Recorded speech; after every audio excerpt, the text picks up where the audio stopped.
एक दिन सभा में पुरवासियों तथा जनपदवासियों ने प्रभु श्रीराम को परमात्मा समझकर विनयपूर्वक कहा, हे प्रभु राम, हे महाराज, हम लोगों को कुछ उपदेश दीजिए जिससे हम विश्वासक मन वालों को भी ज्ञान प्राप्त हो जाए। उनकी बात सुनकर मुस्कुराते हुए श्रीराम ने कहा, क्या नित्य आप लोग हमारे उपदेशों को नहीं सुनते? रात्रि के समय पहर पहर पर मेरे दूत उपदेश देते रहते हैं, सो क्या आप नहीं जानते? अस्तु, जो समय गया सो गया। आज सब लोग रात को ध्यान से मेरे दूतों की बातें सुने और उन पर विचार करें। इसके बाद जो आप लोगों को इच्छा हो सो पूछिएगा। तथास्तु कहकर वे सब अपने अपने घर गए और अपनी अपनी स्त्रियों के साथ पलंग पर पड़े पड़े जागते हुए श्रीराम के दूतों के शब्द पर कान लगाए रहे। 1.5 पहर रात बीतने पर हाथों में दीपक लिए, दंड तथा अनेक प्रकार के शस्त्र धारण किए, एक हाथी पर दुंदुभी तथा विविध प्रकार के बाजे बजाते हुए गलियों तथा राजमार्गों पर घूमते और अन्य बाजों का घोर निनाद करते हुए वे दूत आए और कहने लगे, हे पुरवासियों, क्या तुम मोहनिद्रा में पड़े सो रहे हो? यह नींद अच्छी नहीं है, इससे कभी बड़ा भारी अनर्थ हो जाएगा। आज तुम लोग स्वस्थ चित्त से मेरी बात सुनो। इस अयोध्या में कुल 9 द्वार हैं और एक छोटा सा 10वां द्वार भी है। प्रभु श्रीराम के राज्य में कोई भय नहीं है। इस ख्याल से द्वारपाल कभी द्वार बंद करते हैं, कभी नहीं भी बंद करते। इन द्वारों में न कोई अर्गला दंड है और न जंजीरें ही लगी है। सुनते हैं कि नगर की दक्षिण ओर कोई एक काला चोर रहता है, किंतु इस नगर में आज तक उसे किसी ने नहीं देखा। यह होते हुए भी रोग शांति के विषय में उपेक्षा न करनी चाहिए। उसके दूत गुप्त रूप से अयोध्या में घूमते रहते हैं। यदि हम लोग असावधान रहे और उसका एक भी दूत किले में घुस आया तो वह क्षण भर के भीतर हमारा भेद लेकर सब दुर्गपालों को मार डालेगा। हमने यह भी सुना है कि उस चोर के हजारों दूत नाना प्रकार के वेश धारण करके घूमते हैं। हमारे राजा श्रीराम चिरंजीवी हों, जिनके प्रताप से उन शत्रुओं के इतना करने पर भी कोई भय नहीं है, उन प्रभु श्री राम के बल का वर्णन कौन कर सकता है? शत्रु के दूत इन आत्माराम और सच्चिदानंद स्वरूप श्री राम का क्या कर सकते हैं? हाँ, उन दूतों से यदि कुछ भय है तो वह तुम्हारे जैसे दुर्बलों को है। संसारी लोग दुर्बल जीव बकरे का ही बलिदान करते हैं। आज तक कहीं यह नहीं सुना गया कि किसी ने सिंह को बलि दी हो। इस प्रकार निर्बल होकर भी तुम लोग रात को सोते हो। न जाने कब ये तुम्हारा भेद लेकर उस चोर को यहाँ बुला लाएं। उस समय को कोई जान नहीं सकता, इसलिए इस प्रकार सोना ठीक नहीं है।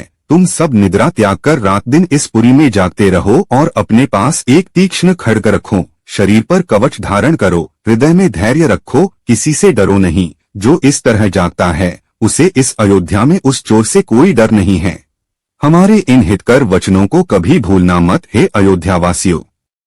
फिर भी तुमसे कहता हूँ, सावधान सावधान, इस पुरी में सदा सावधान होकर रहना। इतना कहकर वे दूत दुंदुभी तथा अन्य मंगलमय वाद्य बजाने लगे। इस रीति से दूत रात भर सारी अयोध्या में घूम घूम कर थोड़ी थोड़ी देर में 3-3 बार लोगों को वही बात सुना सुना कर सजग करते रहे। दूतों की बताई बातों पर विचार कर करके वे सब नगर निवासी ज्ञानी हो गए। सब नागरिक और जनपदवासी सभा में प्रभु श्री राम के पास पहुंचे और प्रणाम करके कहने लगे, हे राजीव पत्राक्ष श्री राम, वैसे तो हम नित्य आपके दूतों की बातें सुनते थे, किंतु अभी तक उस पर विचार नहीं किया था। आज रात्रि में उनकी बात सुनकर हमने उन पर आपके आज्ञानुसार विचार भी किया है। हे प्रभु, अब हमारा अज्ञान नष्ट हो गया और ज्ञान प्राप्त हो गया है। हे राघव, अब मैं आपसे उपदेश नहीं सुनना चाहता। इस तरह उनकी बात सुनकर मुस्कुराते हुए प्रभु श्री राम कहने लगे, अच्छा, हमें यह तो बताओ कि वह ज्ञान तुम्हें कैसे प्राप्त हुआ और तुम लोगों ने उस पर किस प्रकार विचार किया है। सो विस्तार से कह सुनाओ। प्रभु श्री राम का प्रश्न सुनकर वे लोग प्रसन्नता से कहने लगे, हे प्रभु श्री राम, जो ज्ञान प्राप्त हुआ है सो हम लोग कहते हैं। सुनिए, मोह रात्रि है और भ्रांति निद्रा है। यह भ्रांति कभी अच्छी नहीं मानी जा सकती। इसके फेर में पड़ने से अनर्थ यह होगा कि एक न एक दिन मृत्यु घर दबाएगी। अयोध्या अपना शरीर है, इसमें मुकान आदि 9 द्वार हैं और 10वां द्वार मस्तक में है, जिसे लोग ब्रह्मरंध्र कहते हैं, और दांत आदि इन द्वारों के रक्षक हैं। आँख की पलकें और ओष्ठ आदि इनके दरवाजे हैं। प्राण ही राजदूत हैं, जो सदा इस पुरी में चक्कर लगाते रहते हैं। इनमें आत्मा राजा है और जीव तथा इंद्रियां इस नगर के निवासी है। काल महान चोर है और वात, पित्त, कफ आदि उसके सेवक छुपे वेश में नागरिकों की तरह रहते हैं। इस नगर में जीव आदि नागरिक दुर्बल हैं, अतएव उन्हीं को चोर का विशेष भय रहता है। यदि वे नागरिक मोहग्रस्त होकर भ्रम में पड़ जाए तो अवसर पाकर वे चोर के सेवक अवश्य अपने स्वामी काल को बुला लाएंगे। मृत्यु का समय किसी को मालूम नहीं है, इस कारण असावधान रहना ठीक नहीं है। इसके लिए ज्ञान खड्ग है और वैराग्य को उसकी तीखी धार समझनी चाहिए। सदाचार कवच है और आप में दृढ़ भक्ति का होना ही धैर्य है। जो मनुष्य आत्मज्ञान पूर्वक नित्य जागता रहता है, उसे कभी किसी प्रकार का भय नहीं रहता। सदा सब लोगों को ज्ञाननिष्ठ होना चाहिए, यही सावधान रहने का मतलब है। साधुओं के ज्ञानदायक बातों के समान उन दूतों के बाजे हैं। सब लोगों को चाहिए कि इन बातों को हृदय में रखें और अपनी बुद्धि दृष्टि से देखें।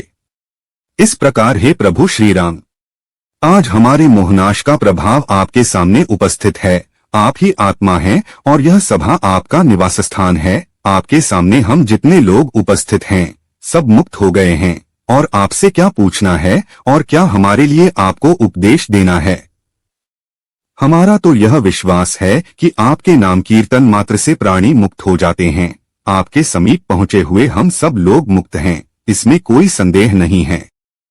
इस तरह उनकी बात सुनकर मुस्कुराते हुए प्रभु श्री राम बोले, तुम लोगों ने अपनी बुद्धि से सब कुछ समझ लिया है, अब आनंद पूर्वक रहो। कभी अपनी बुद्धि में यह बात न आने देना कि श्री राम मुझसे अलग हैं। ऐसा कहकर प्रभु श्री राम प्रसन्नता पूर्वक श्री सीता जी के महल में चले गए। जिन पुरवासियों में किसी प्रकार का अज्ञान था, अब वह सब नष्ट हो गया और वे आत्मज्ञानी बन गए।